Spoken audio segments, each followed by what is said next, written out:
नमस्कार दोस्तों। ऐसी मेरी परमपिता परमात्मा से प्रार्थना है कि आप सब सुखी हों, स्वस्थ हों, मस्त हों और मज़े में हों। आज मैं आपकी सेवा में एक नया वीडियो लेकर हाजिर हुआ हूं। वीडियो शुरू करने से पहले आपसे विनम्र विनती है कि अगर आपको मेरा ये वीडियो अच्छा लगे तो मेरा चैनल सब्सक्राइब कर देना और मेरा वीडियो लाइक व शेयर कर देना। चलिए आज के मुद्दे पर आते हैं। आज का जो हमारा मुद्दा है वो है कि जो हमारा जन्म नक्षत्र होता है, देखिए जितने भी ग्रह हैं जिसको ज्योतिष ग्रह मानता है उनमें से जो सबसे नज़दीक है वो चंद्रमा है। तो चंद्रमा का जो नक्षत्र होता है वो हमारा जन्म नक्षत्र होता है। और जो हमारा जन्म नक्षत्र होता है उसका जो मालिक ग्रह है वो कुंडली के तीसरे भाव, छठे भाव, अष्टम भाव, दसम भाव और 11वें भाव, इन भावों में विराजमान हो तो जातक तरक्की करेगा ही करेगा। आप किसी भी सफल व्यक्ति की कुंडली निकाल कर देख लें, या तो इन भावों में ये जो नक्षत्र का स्वामी विराजमान होगा, या नक्षत्र के स्वामी की मित्र दृष्टि होगी, नक्षत्र के स्वामी की उच्च की दृष्टि होगी। अष्टम भाव थोड़ा कठिनाइयों के बाद तरक्की देता है। प्रत्येक भाव पर चर्चा कर लेते हैं। सबसे पहले तीसरा भाव, देखिए जब नक्षत्र का स्वामी आपके तीसरे भाव में विराजमान हो तो जातक दुनिया को एक्सेल करता है, जीतता है अपने साहस के कारण, अपने पराक्रम के कारण। दूसरों की सहायता करने का जो जज्बा होता है उसके कारण वो दुनिया में जीत प्राप्त करता है। उसकी वीरता, उसकी मानसिक स्थिरता, बड़ी बड़ी स्थिति में घबराता नहीं है, और कठिन से कठिन समय हो उसमें उसकी प्रतिक्रिया यही रहेगी कि मैं अच्छा हूँ। और इन सब गुणों के कारण जातक अपने जीवन में धनी भी होता है और सफल भी होता है। इसके अलावा तीसरा भाव ये हमारे पूर्वजों और पूजा से संबंधित है, पूर्वजों की पूजा से संबंधित है।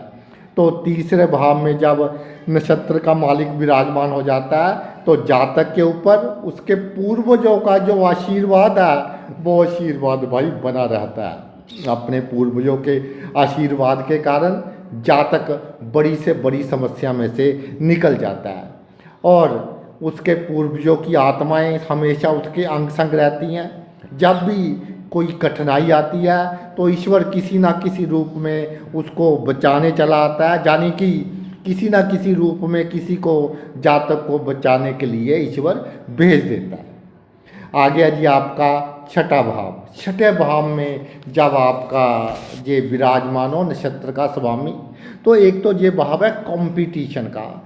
हार नहीं मानते जातक, लड़ाई लड़ते हैं। जीवन में कितनी कठिनाइयाँ आ जाएं लेकिन लड़ेंगे। बड़े बड़े लोग इनके दुश्मन होते हैं। तो बड़े बड़े लोग दुश्मन तभी होंगे ना जब जातक के पास कोई शक्ति होगी, कोई धन होगा, कोई ऐसी वस्तु जिसे देखकर लोग जलेंगे। तो जातक के पास कोई बड़ा गुण होगा जब नक्षत्र का मालिक आपके छठे भाव में विराजमान हो, और शारीरिक रोग से बचाएगा, मानसिक रोग से बचाएगा, और जातक सबके साथ मिलजुल कर रहना पसंद करेगा।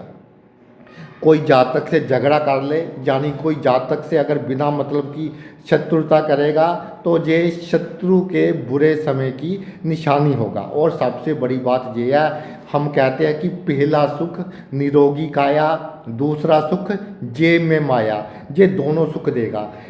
काया है जो जातक की इम्यून सिस्टम, जो रोगों से लड़ने की शक्ति है, उसको ये बहुत अधिक स्ट्रॉन्ग करेगा, जिसके कारण जातक की जो शरीर है वो बहुत बड़े बड़े रोगों से उसका बचाव कर लेगी।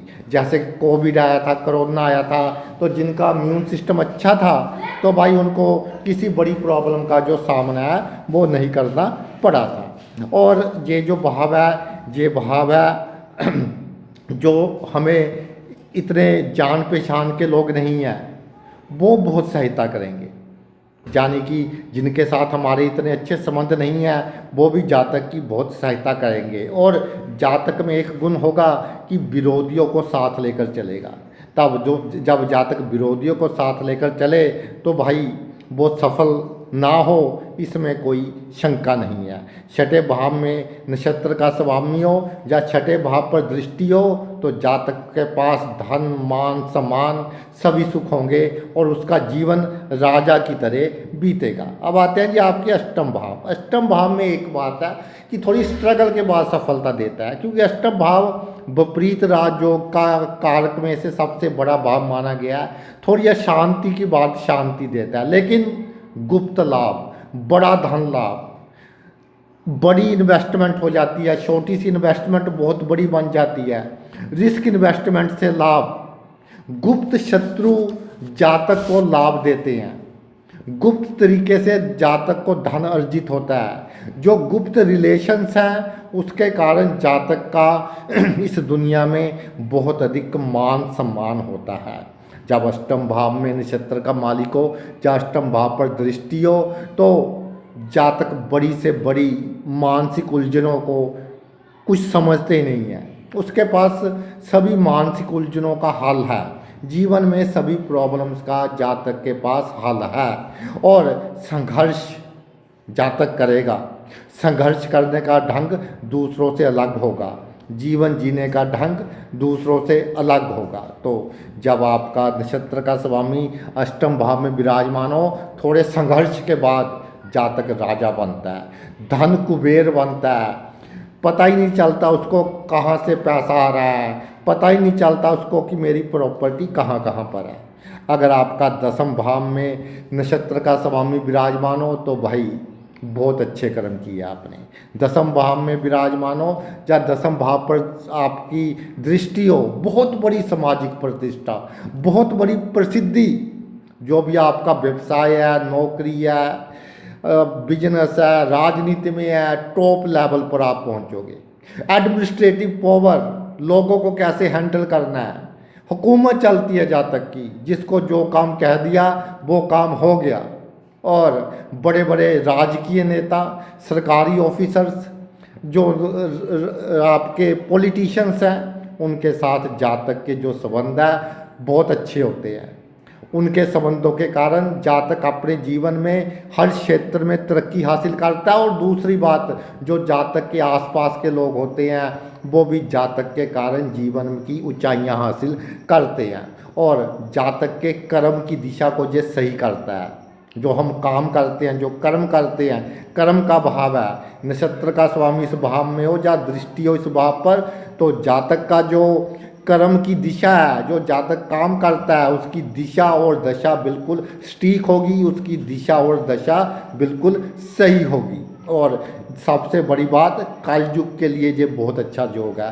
साम दाम दंड भेद, होशियारी चालाकी, सोशल मीडिया का सही उपयोग ये जातक को करना आ जाता है। और आज के ज़माने में जो सोशल मीडिया का सही उपयोग कर गया, समझ लो वही राजा है। राहु का प्रभाव भी है, दसम भाव शनि का भाव भी है, कर्म का भाव भी है। तो जब नक्षत्र के स्वामी का संबंध दसम भाव से हो जाए तो भाई बड़े बड़े प्राइम मिनिस्टर्स, प्रेसिडेंट्स की कुंडलियों में ये योग देखने को मिलता है।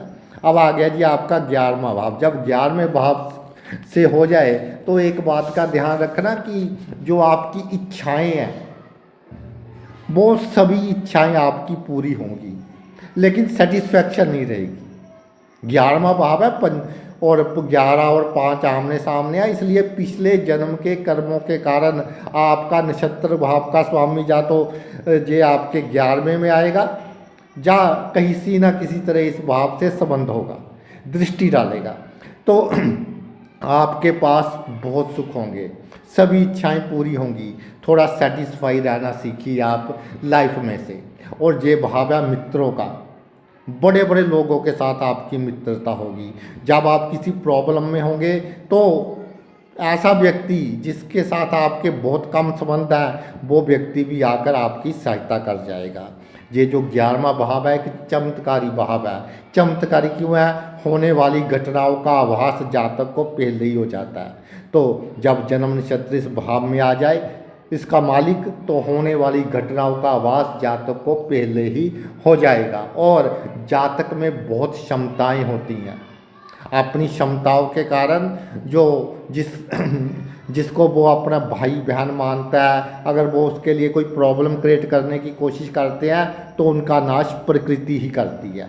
11वां भाव जातक को जो इनकम सोर्स होता है, जो आमदनी के साधन होते हैं, वो जातक के एक से अधिक होते हैं। यानी कि एक बहुत अच्छा योग जब जन्म नक्षत्र का स्वामी 11वें भाव में विराजमान हो, जब उसकी दृष्टि 11वें भाव पर पड़ रही हो। तो भाई ये तो मेरा वीडियो था जन्म नक्षत्र के ऊपर।